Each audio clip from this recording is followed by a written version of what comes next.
Eu gostaria de começar a minha reflexão sobre o reino de Deus no coração dos homens, a partir de um texto de Allan Kardec que reflete sobre as três possibilidades da humanidade.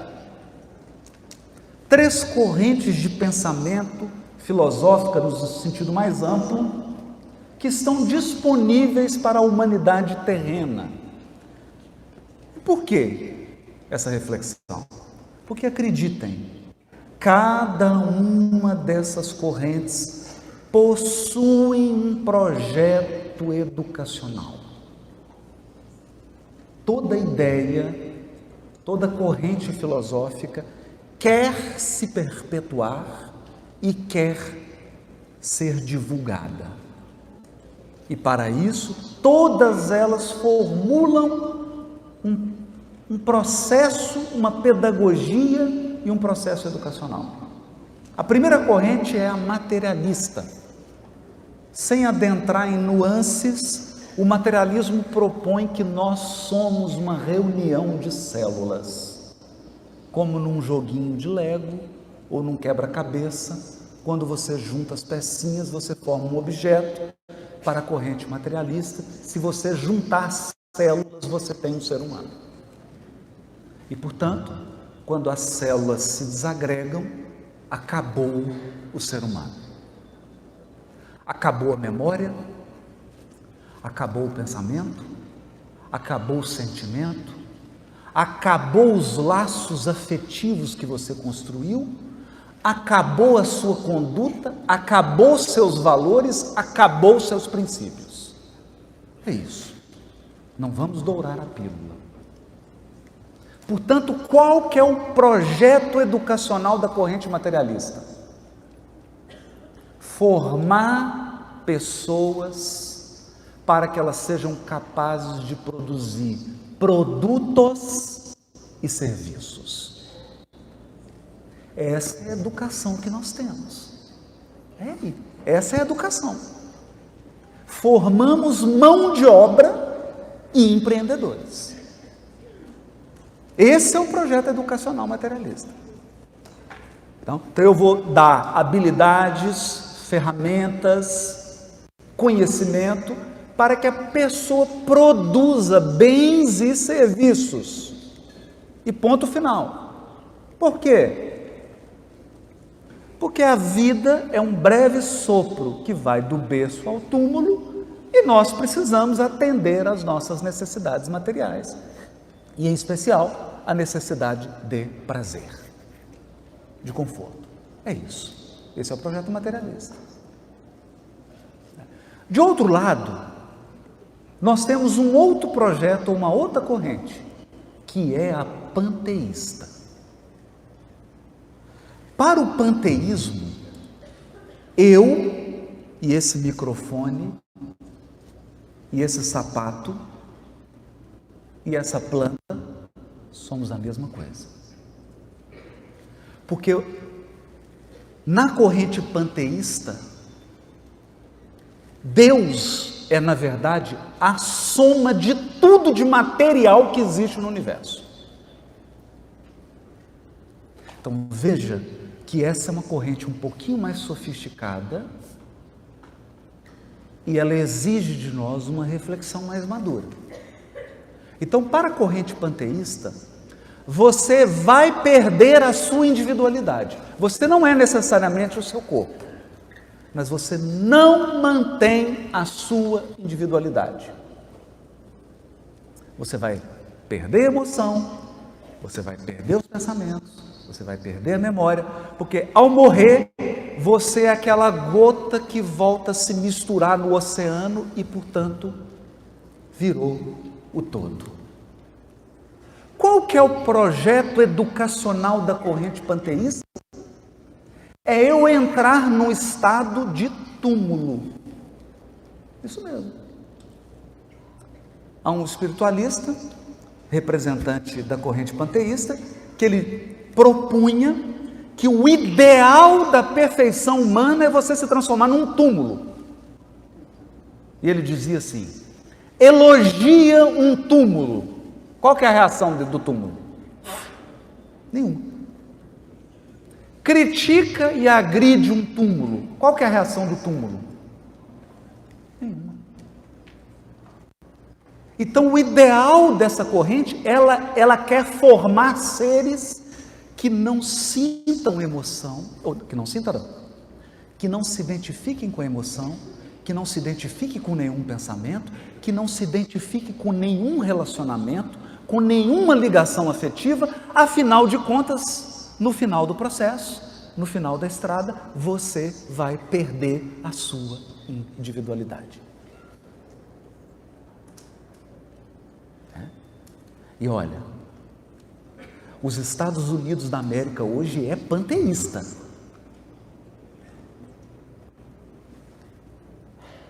Então, nós precisamos pensar no que nós estamos consumindo. Que projeto é esse? Que projeto é esse? Porque, refletindo sobre essa corrente, de que vale a lei de causa e efeito? Para que você vai educar uma consciência que vai perder a consciência? Por quê? Para que eu vou educar um indivíduo se ele vai deixar de ser indivíduo? Não é? Se eu e esse microfone somos a mesma coisa, e vamos voltar para a mesma fonte, percebe? De outro lado, nós temos uma terceira corrente, que é a corrente teísta. A corrente que propõe que existe um Deus criador de todas as coisas e que todos nós somos criaturas, filhos deste Deus criador. E aí você já estou sentindo que você está entusiasmado. Opa! Me identifiquei. Não é? Acontece que eu estou falando aqui de como essas correntes se concretizaram efetivamente no mundo. Eu não estou dizendo como elas são na teoria. A corrente teísta no mundo, nos últimos 4.000 anos, criou um Deus tribal. É um Deus antropomórfico, à imagem e semelhança dos seres humanos, um Deus que se irrita, um Deus que tem TPM, um Deus vingativo, um Deus ciumento, e um Deus que pune, coloca de castigo. Não é? Nessa concepção teísta, nós criamos círculos. Então, grupos acham que encontraram a melhor definição de Deus e a melhor prática para se unirem a Deus. E o que eles se tornam? Se tornam proselitistas, criam um círculo, quem está dentro, quem está fora. Quem está fora, explode. Queima, mata, fisicamente ou socialmente, psiquicamente. Portanto, a corrente teísta nos deixou um legado planetário. Cruzadas, Holocausto, Inquisição, Noite de São Bartolomeu, destruição dos terreiros de Candomblé e de Umbanda no Rio de Janeiro, destruição praticada por traficantes evangélicos.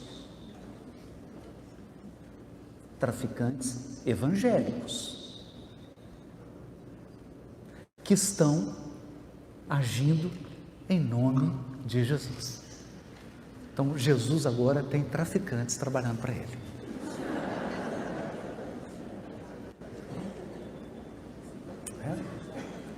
E esse dado eu estou trazendo porque há um mês participei no Tribunal de Justiça do Rio de Janeiro num debate sobre tolerância religiosa e estava o delegado responsável pela Delegacia de Proteção à Diversidade Religiosa.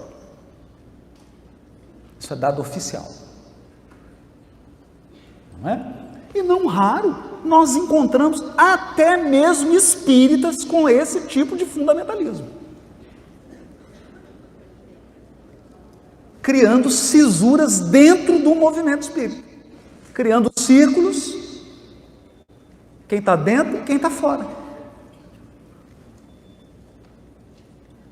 E aí você vai pensar assim, poxa, então está tudo perdido. Não.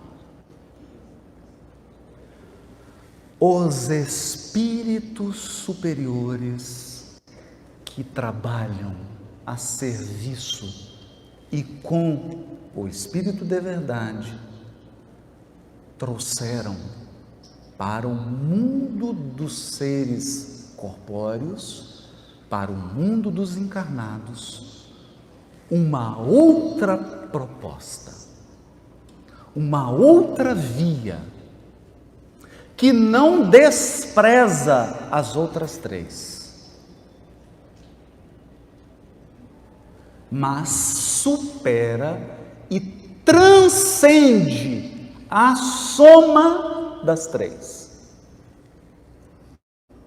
Então, a proposta dos espíritos, ela não condena a preparação profissional, ela não condena você ser um empreendedor, ela não condena você cuidar da sociedade, cuidar da matéria, preocupar-se, afinal de contas, alguém está pagando essa luz aqui, não é mesmo? Alguém está pagando essa luz. Para esse microfone funcionar, alguém está trabalhando a matéria, não é mesmo? Então ela aproveita esse senso de realidade do materialismo, que às vezes o religioso não tem, ele perde o senso da realidade.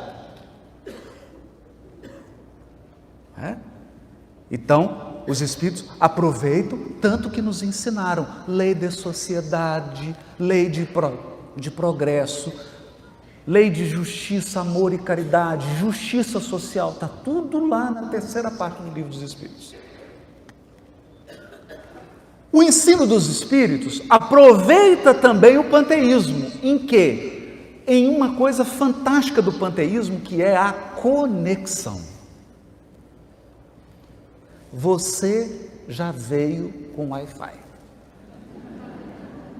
Já veio, talvez não esteja ligado, nem configurado, ou então você está uma rede fechada com senha, mas se você configurar, você está conectado com Deus e com o universo inteiro.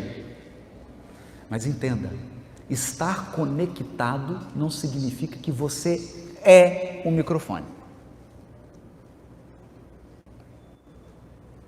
Estar conectado é comunhão.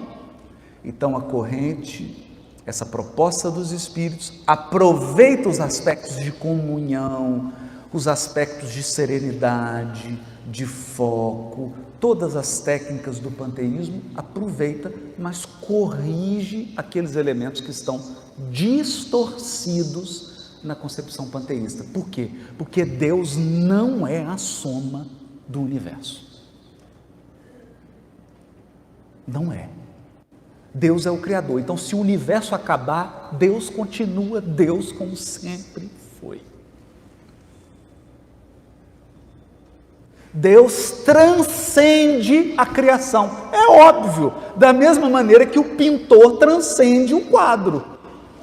Você não vai lá ver a Mona Lisa achando que ela é Leonardo da Vinci. A Mona Lisa é uma obra de Da Vinci. Da Vinci transcende o quadro. Deus transcende a criação, embora a criação esteja nele. Então Deus permeia toda a criação. E a corrente teísta?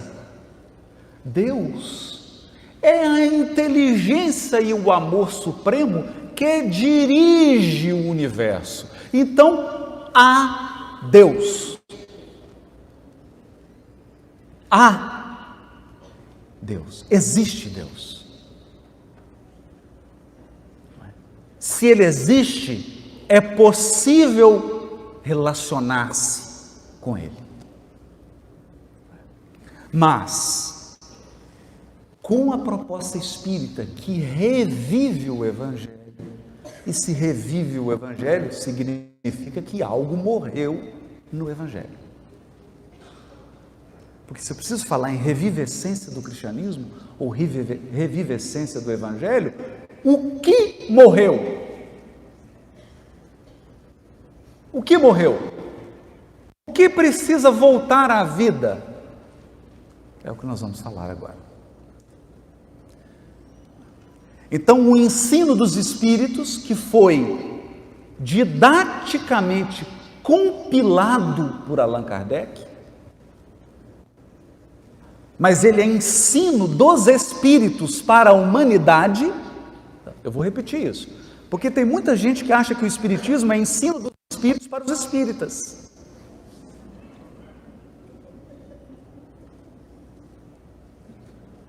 O Espiritismo é ensino dos Espíritos para a humanidade. Tanto que Kardec recebia comunicação do mundo inteiro, das Américas, da Europa, até do Brasil, ele se correspondeu. Não é mesmo? Então, é ensino para a humanidade terrena. Humanidade terrena, humanidade dos encarnados. Então, é um ensino universal. Tanto que Kardec fala da universalidade do ensino dos Espíritos. Não é? Então, o Espiritismo não é passarinho e o movimento espírita não é gaiola. Os Espíritos ensinam o mundo inteiro e inspiram encarnados no mundo inteiro. Porque o ensino deles é experiência vivida. São espíritos que já trilharam o caminho, ensinando pessoas que ainda não trilharam o caminho. Então eles nos mostram uma nova definição de ser humano. O ser humano é espírito imortal. Você é uma consciência imortal. O que significa isso? Você nunca vai perder sua memória. Sua memória está aí para sempre. Você nunca vai perder os seus afetos. É por isso que nós temos aquela cena belíssima no livro Renúncia, quando Alcione, olhando para o seu amado Pólux, que já estava adormecido, preparando-se para reencarnar, as entidades angélicas tomam Pólux no braço e ela diz assim: cuidem bem dele, vocês estão carregando um tesouro para mim. Um tesouro. Por quê? Porque os nossos laços de afeto são eternos. O amor é para sempre.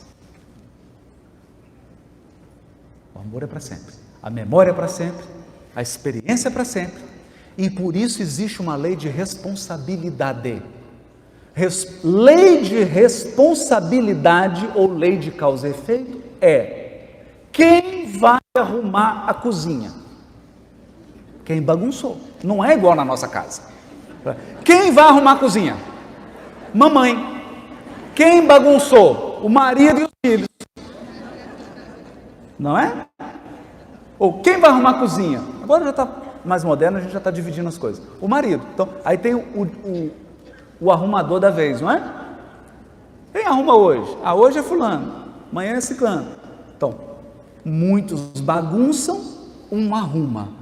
Na lei de evolução, você bagunçou, você arruma. Não sozinho. Você tem ajuda porque funciona a misericórdia divina. É isso. E cada vez que você bagunça, cada vez que você arruma, você ganha mais experiência e aprende a bagunçar menos e a arrumar mais. Mas nós somos imortais. Um novo conceito de humanidade. A humanidade não são os 8 bilhões de encarnados. Não são. Não são. Então não fica preocupado. Segundo Emmanuel, no livro Roteiro, evolui na Terra em torno de 22 bilhões de espíritos. Não nasceu nem metade ainda. Fica tranquilo. Você está achando que está muito? Não está nem a metade aqui ainda.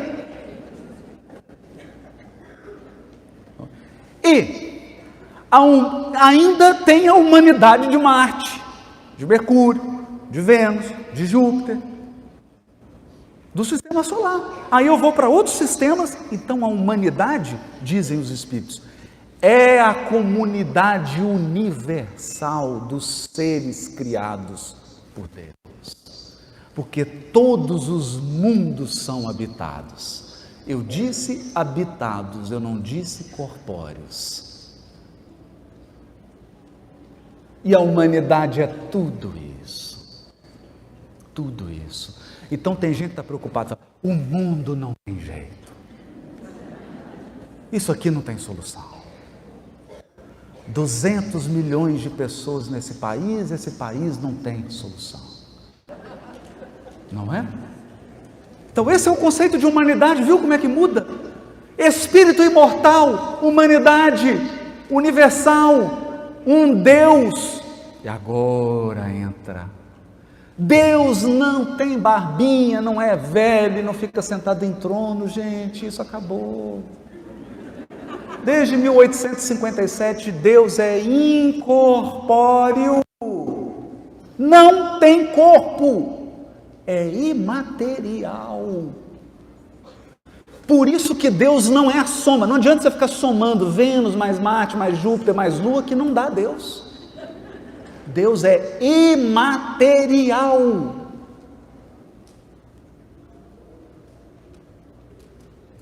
Olha, incorpóreo. Eu não quero ofender ninguém, mas ele é mais inteligente que você.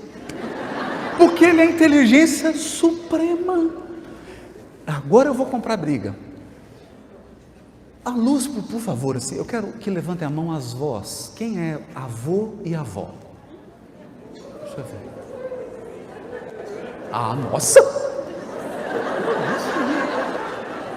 Puxa vida. Gente, sem ofensa. Eu sei que você ama o netinho e a netinha. Eu sei que você se derrete todo por causa do netinho. Mas Deus ama mais do que você. Percebeu? Não ama, não. Eu já estou vendo alguns assim, não ama não. Mais do que eu, não ama. Ama. Deus ama cada ser milhões de vezes mais do que você ama o netinho ou a netinha. Percebeu? Deus é o amor infinito da criação, a ponto de Maria Dolores dizer assim: no coração das alturas, porque nas alturas das vibrações espirituais está um coração. Deus. Mudou. Então, se você está revoltado, falando assim, não, eu não vou andar em linha reta, eu tenho que chegar até aquele microfone, mas eu quero demorar 10 anos, eu vou ficar dando volta aqui até chegar. Você acha que Deus vai ficar irritado com isso? Não, ele vai ficar com pena.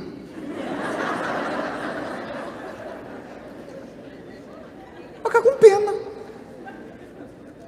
Porque a gente acha que os espíritos superiores vão ficar desesperados. Não, Haroldo, não erra não erra de novo, você já errou 1000 vezes. Os espíritos superiores falam assim: coitadinho, nós estamos tudo preparado aqui para ele ficar no mundo superior, ele está demorando. Está tudo pronto para receber ele e ele demorando. Então Jesus diz para Públio assim: olha, está no teu querer. Aliás, ele diz mais bonito, né? Diz assim: encontras agora um ponto de referência para a regeneração de toda a tua vida. Mas está no teu querer seguir-me agora ou daqui a milênios. Aí o Públio virou e falou assim: então daqui a milênios. Então que é o típico postergador, não é mesmo? Para que eu vou fazer agora o que eu posso fazer daqui a milênios? Não é? E aí, coitadinho, ficou cego, vulcão caiu em cima dele, nossa! Tristeza! Depois, virou Emmanuel. E Deus continua o mesmo. Perguntando para você: agora, filho? Ou no planeta de degredo? Você quer ir agora? Não, ou você precisa de mais 30 mil anos? Tem capelina aqui até hoje. Até hoje. Então, essa visão de ser humano, essa visão de humanidade e essa visão de Deus, você entende que não é igual ao teísmo, nem ao panteísmo e nem ao materialismo? Não é. Então, qual é o projeto educacional dessa corrente? O projeto educacional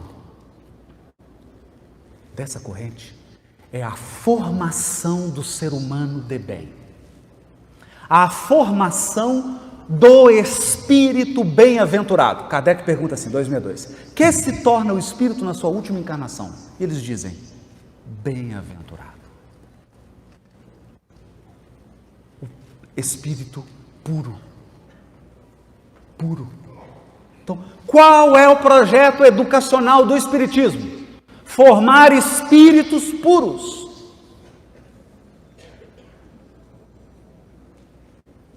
Formar espíritos puros. E, portanto, espíritos bem-aventurados.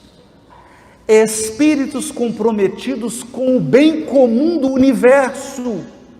Espíritos integrados em comunhão com o Deus universal. Então, o verdadeiro espírita, se chegar um marciano, um jupiteriano aqui agora, ele fala, boa tarde, amigo, vamos participar do 10º Congresso Espírita da Federação do Rio Grande do Sul? Sem susto. Sem susto. Porque é universal. E foi essa visão trazida por Jesus. Essa é a verdadeira lição de Jesus. Há muitas moradas na casa de meu Pai. Ou quando ele disse para a samaritana, mulher, chegará o dia em que Deus não será adorado nem neste monte de Gerazim, nem no monte Sião em Jerusalém, mas em espírito e em verdade, porque Deus é espírito e verdade. E esses são os verdadeiros adoradores. Os verdadeiros adoradores. Então, adivinhe. Paulo diz na carta aos Coríntios, não sabeis, vós, que sois o templo de Deus e que o Espírito de Deus habita em vós? Não é? Mas tem muito espírita que acha que a casa de Deus é o grupo espírita. Tem religioso que acha que a casa de Deus é o lugar religioso. O local religioso é onde eu vou feliz e generosamente compartilhar. A casa espírita e o templo é o local de partilha. É o lugar que eu compartilho, que eu abraço, que eu ajudo e sou ajudado. Não é? Como disse hoje o Álvaro Crispim, citando a frase de Emmanuel, o grupo espírita é o educandário da alma que quer aprender a viver. Educandário da alma imortal que quer aprender a viver. Então não é educandário de corpos, é educandário de almas. Mas não é educar para um outro propósito. O propósito é aprender a viver. Viver.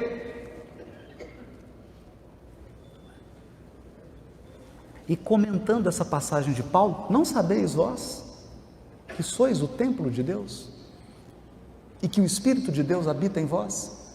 Emmanuel escreve um texto extraordinário. Capítulo 30 do livro Fonte Viva, intitulado Educa. Na semente, inicia ele, na semente reside o germe da árvore frondosa. Esse é o conceito de reino de Deus. Então, eu posso pegar uma criança, nós estivemos agora lá com as crianças lá. Eu pego uma criança, corto uma laranja no meio e peço para ela, conta para mim quantas sementes tem aí. Ela vai contar, qualquer criança conta, você consegue. Mas agora eu quero fazer uma técnica diferente. Eu vou te dar uma semente de laranja e quero que você me diga quantas laranjas tem nela. Quantas? Você é capaz de contar? Mas a árvore, a laranjeira, está na semente. Então, para que você está olhando para as pessoas que ainda são sementes e não está enxergando a árvore? Por quê? Nós somos árvores frondosas, em potencial. Por isso Emmanuel atinge a síntese. Ele diz assim, educa. E antes ele afirma, Deus está em nós, tanto quanto nós estamos em Deus.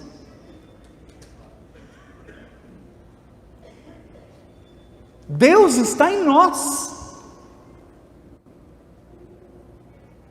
Em nós. Porque dentro de você é o local mais privilegiado para Deus estar. Sabe por quê? Porque a sua consciência foi construída por Deus. Deus não habita em templos feitos por mãos humanas.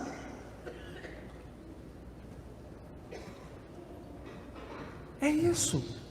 Por isso Jesus dizia, o reino de Deus não vem com aparência exterior, porque ele é uma obra interna.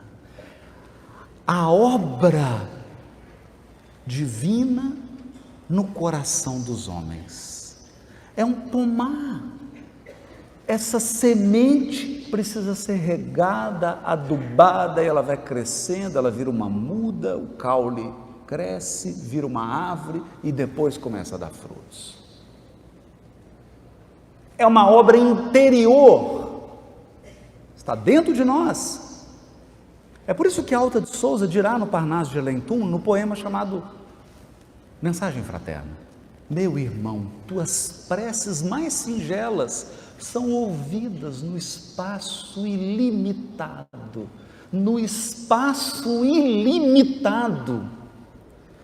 mas sei que às vezes choras consternado ante o silêncio da força que interpelas. Olha isso. pede e fica um silêncio. Por quê? Porque o silêncio é a linguagem de Deus.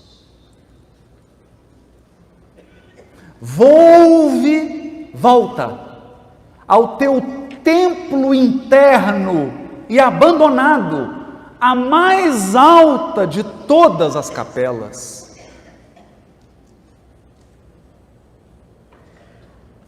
Ouve o teu coração em cada prece. Deus responde em ti mesmo e te esclarece com a força eterna da consolação. Compreenderás então a dor que te domina sob a linguagem pura e peregrina da voz de Deus em luz de redenção. Porque o seu coração é o templo de Deus, a tua consciência é o templo de Deus, mas a tua consciência não é gaiola e Deus não é passarinho. No Velho Testamento, Deus é chamado de Ruach Kodesh. Ruach Kodesh, o Espírito Santo. Porque santo não tem nada a ver com o que a gente aprendeu em 1700 anos. Kodesh em hebraico é separado, transcendente. Deus é o Espírito transcendente. A criação é uma coisa, Deus é outra.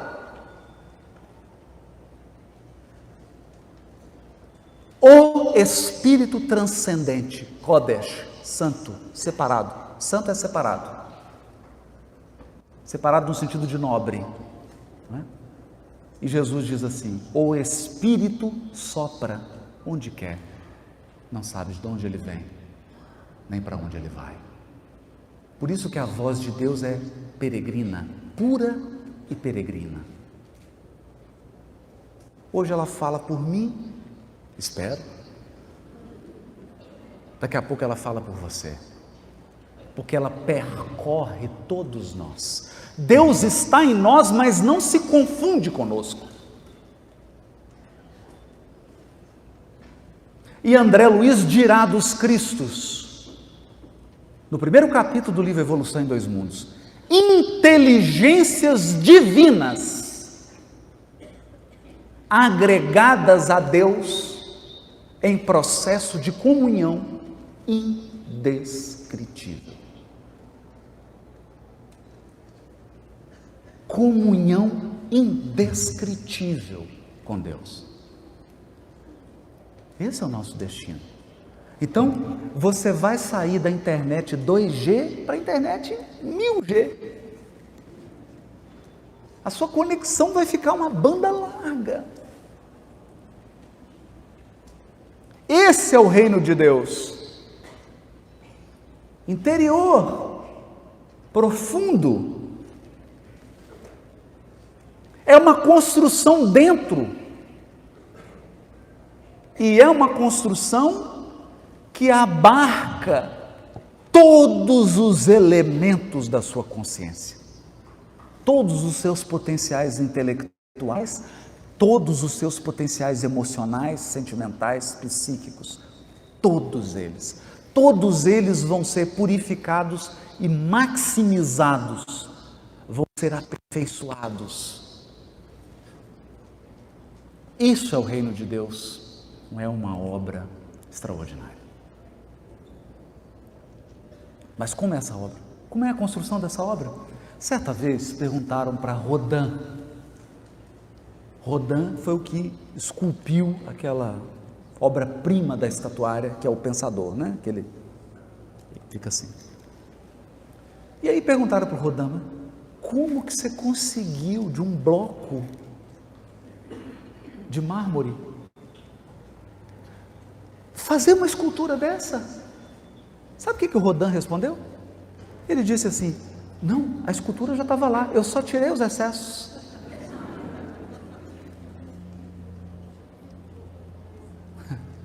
Então, o que é a obra do reino de Deus? Sabe o que é? Já está em você. A gente só tem que tirar uns excessos. Excesso de nervosismo, excesso de egoísmo, excesso de orgulho, Excesso de vaidade, arrogância, prepotência, preguiça, insensibilidade. Excesso, vai tirar o excesso. E na hora que esse excesso sair, a escultura se apresenta. Mas, repara, como que o escultor tira o excesso da pedra? Fazendo carinho? Pega um bloco de pedra e fica alisando assim, né? Quando que você vai ter escultura? Daqui 1 bilhão de anos, né? Então o que ele faz? Pega o cinzel. E aí o que ele faz? Tira um pedaço. Tira um pedaço. E corta daqui. E corta dali. Ele agride a rocha? Não, isso é um louco desesperado. Um escultor que chega na rocha e sai agredindo ela, não vai fazer nada. Não, ele sabe exatamente o que tirar e onde tirar. Então eu te pergunto, por que uma criança de 2 anos de idade morre de câncer?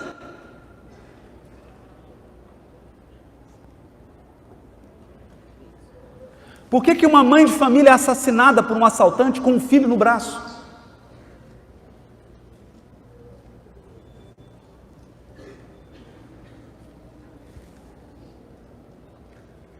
Porque existe uma obra de escultura, e o cinzel é a dor.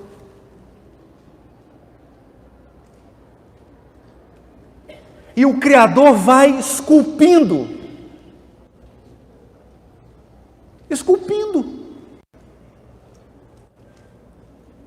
Porque os anjos são diamantes indestrutíveis.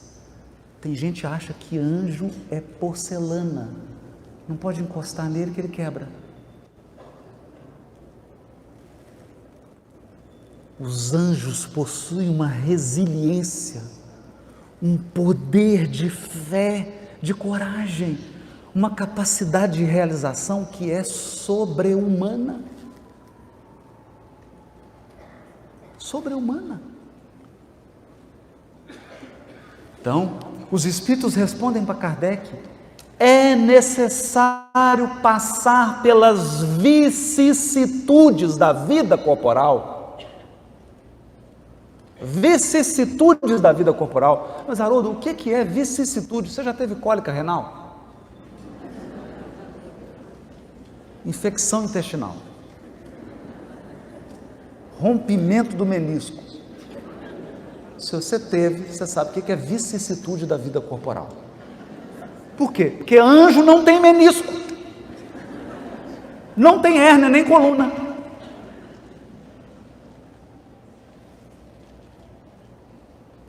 Não tem. Então todas essas experiências que nós passamos aqui, por mais dolorosas que elas sejam, elas são uma obra extraordinária que molda a joia que está encravada dentro de nós. O diamante bruto, diz Emmanuel, a mente é o diamante bruto que se ergue da terra para os céus, sob a égide do Cristo. Então, o Cristo é o grande escultor, que é o instrumento que Deus utiliza, um grande pedagogo, um grande guia e modelo, que vai lapidando os diamantes brutos que vão se erguendo da terra para o céu.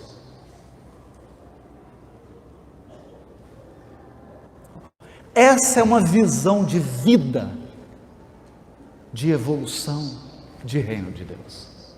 Por quê? Porque o dia que esse diamante estiver lapidado, ele passa a refletir a grandeza de Deus. Por isso disse Jesus: brilhe a vossa luz diante dos homens. para que eles vejam as vossas boas obras e glorifiquem a Deus. Por que a Deus? Porque eu vou falar com todas as vovós e os vovôs aqui. Você é capaz de amar seu netinho, mas você é capaz de amar a humanidade inteira? Não. Você não tem amor suficiente para amar a humanidade inteira. O único que tem amor suficiente para amar o universo é Deus. É o amor de Deus que sustenta o nosso amor. É a bondade de Deus que sustenta a nossa bondade. É a esperança de Deus que sustenta a nossa esperança. É por isso que é reino de Deus no coração dos seres humanos. E quando o mancebo rico chega para Jesus e fala, bom mestre, ele fala, você está me chamando de bom por quê? Por que você está me chamando de bom? Só porque eu sou um Cristo, governo o planeta e amo a humanidade inteira?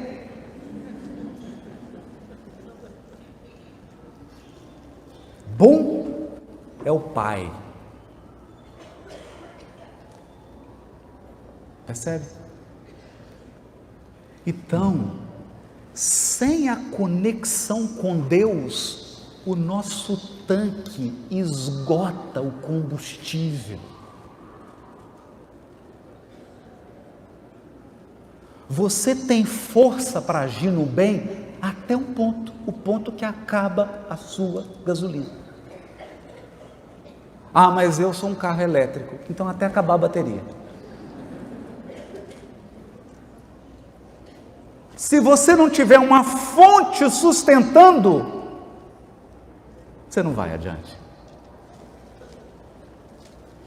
Por isso que é o reino de Deus. Então, quando essa obra é construída dentro de nós, estabelece-se a mais profunda de todas as conexões e o mais primordial de todos os relacionamentos, a nossa relação com o Criador. O dia que essa relação estiver estabelecida, concretizada, todas as outras relações vão se abastecer e se inspirar nessa relação primordial. Por isso é o reino de Deus. A obra espírita, a obra do espiritismo é obra universal. A educação espírita não tem compromisso com imperfeições dos encarnados. Não tem compromisso com ideologias, com políticas, com partidos, com crenças, com ideias de encarnados. Porque ela é uma obra universal para a eternidade, para a transcendência. Então, está no teu querer, que seja agora, ou daqui a alguns milênios. Mas eu te digo uma coisa, se você abrir o seu coração, e se você se permitir enxergar esse projeto, você vai querer muito ter começado hoje. Rio Grande do Sul, muito obrigado. Um beijo e fiquem com Deus.